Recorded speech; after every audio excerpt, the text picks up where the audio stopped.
বন্ধুরা, মামুনির রান্নাঘরে আবারও আপনাদেরকে অনেক অনেক স্বাগত। আজকের আবার নতুন একটা রেসিপি নিয়ে চলে এসেছি। এই যে আম পেড়ে নিয়ে চলে এসেছি বাগান থেকে। এই আমেরই ক্যান্ডি বানিয়ে দেখাবো। পুরো ভিডিওটা আপনারা দেখবেন, আশা করছি আপনাদের ভালো লাগবেন। এই কাঁচা আম থাকতে থাকতে একবার হলেও ক্যান্ডি বানিয়ে খেয়ে দেখবেন, খুব সুস্বাদু হয় আর খুব সুন্দরও খেতে লাগে। চলুন তাহলে আমগুলোকে আমি কেটে নিই। আমি কিভাবে আমের এই ক্যান্ডিটা বানাই পুরো ভিডিওটা দেখবেন, একটু ক্লিপস করবেন না, ক্লিপ করলে কিছু বুঝতে পারবেন না। পুরো ভিডিওটা দেখার জন্য অনুরোধ রইল। চলুন তাহলে আমটা আগে কেটে নেব।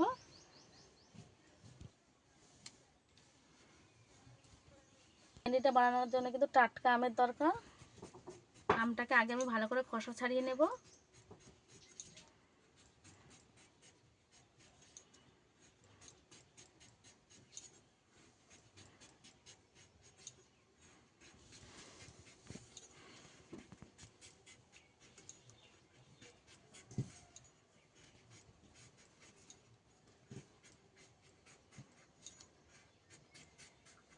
পরিষ্কার করে ছাড়িয়ে নিয়েছি, একটু খসা নেই, কিন্তু খসা থাকলে হবে না। এবার আমটাকে কেটে নেব। আমের এই আঁটিটাকে ফেলে দেব। এবার এইভাবে সরু সরু করে কেটে নেব।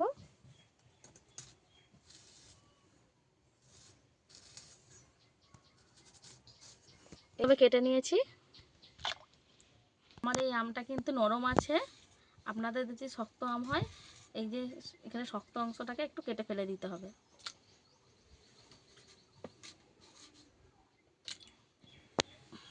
আবারও একটা আম কেটে নেব।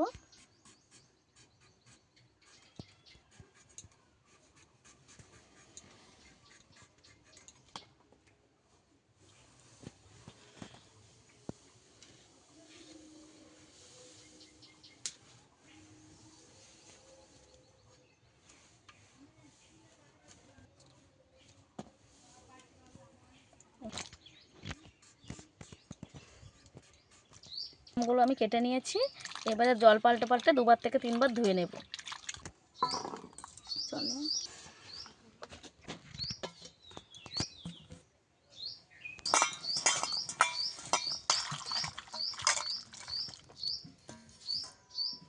এইবার ধুলেই আমার 3বার হয়ে যাবে। ভালো করে ধুয়ে নিয়েছি।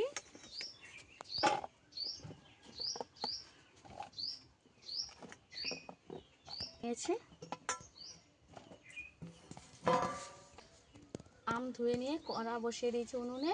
কড়া কিন্তু আমি জ্বালিয়ে নিইনি। এই আমগুলো কড়ার মধ্যে দিয়ে দেব। ধুয়ে পরিষ্কার করে নিয়ে আম কড়ার মধ্যে দিয়ে দেব।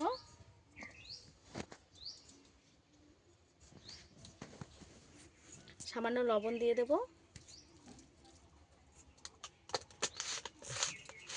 আমি 400 গ্রামের মতন আম নিয়েছি, তাই 300 গ্রামের মতো চিনি দিয়ে দেব।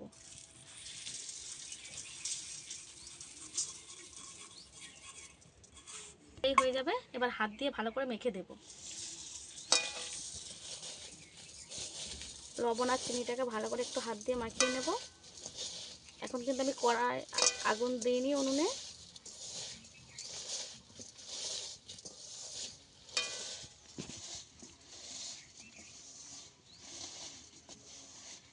ক্যান্ডিটার জন্য কিন্তু আলাদা করে আম সেদ্ধ করে নিতে লাগে না। আপনারা চাইলে সেদ্ধ করে নিয়ে চিনি মাখিয়ে সারা রাতের জন্য রেখে দিতে পারেন, পরের দিন রোদে শুকালেই হয়ে যাবে। আমি এইভাবে করে নেব। ভালো করে মাখিয়ে নিয়েছি। এবারে আমি উনুনটাকে ধরিয়ে দেব, কিন্তু আঁচটাকে খুব হালকা রাখতে হবে।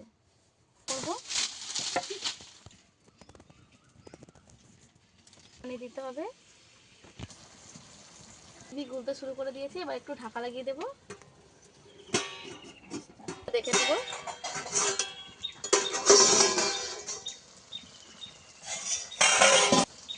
দেব চিনি পুরোপুরি গলে গেছে, আমটাও ভালো মতো সেদ্ধ হয়ে গেছে। এই যে দেখুন, প্রত্যেকটা আম কিরকম ফুলে ফুলে উঠেছে।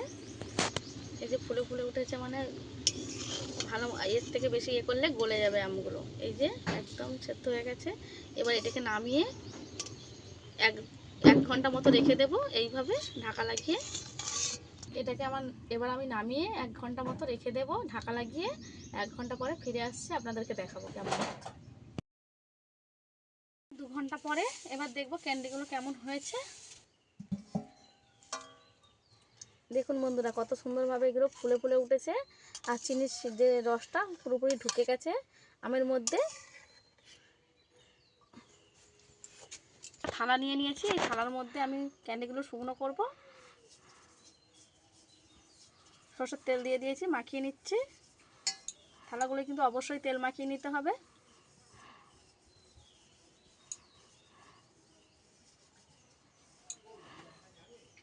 মাখিয়ে নিলাম।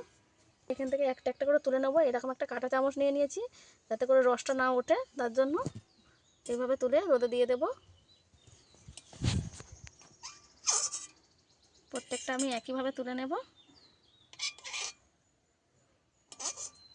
কত সুন্দরভাবে সেদ্ধও হয়ে গেছে, অথচ ভেঙেও যায়নি, আর রসগুলোও ভালোভাবে ঢুকে গেছে। এগুলো দেওয়ার সময় একটু ছাড় করে দিতে হবে।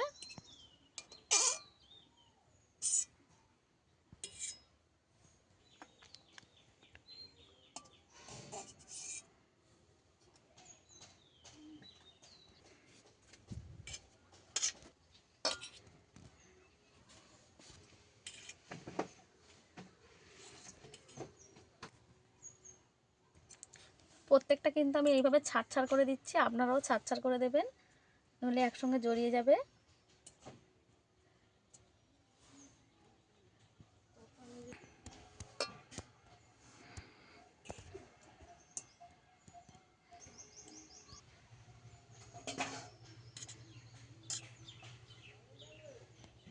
এক থালা ক্যান্ডি আমি বিছিয়ে দিয়েছি থালার মধ্যে, কারোর গায়ে কেউ কিন্তু লেগে নেই। এইভাবে আমি রোদে দিয়ে শুকিয়ে নেব।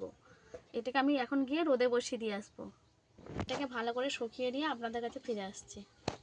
2 দিন পর ক্যান্ডিগুলো কিভাবে শুকনো হয়েছে দেখুন। 2 দিন শুকনো করেছি আমি রোদে, তারপরে এটা রেডি হয়ে গেছে। চিনি গুঁড়ো করে নিয়েছি, একটু ক্যান্ডির মধ্যে মাখিয়ে দেব, যাতে করে আরো সুন্দর দেখতে হয়।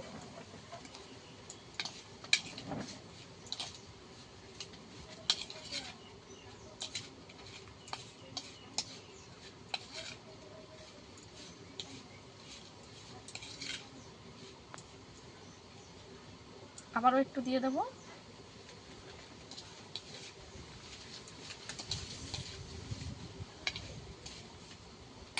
হাত দিয়ে সুন্দর করে একটু মেখে নেব।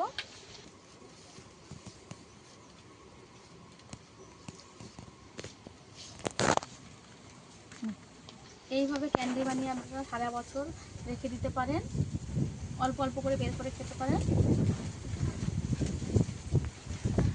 আমার কত সুন্দর হয়েছে দেখুন বন্ধুরা, একটা ভেঙে দেখিয়ে দেবো সুন্দরভাবে আমার ক্যান্ডিগুলো হয়েছে। ভেতরটা কিন্তু রসে ভরা, আর বাইরেটা একটু শুকনো শুকনো।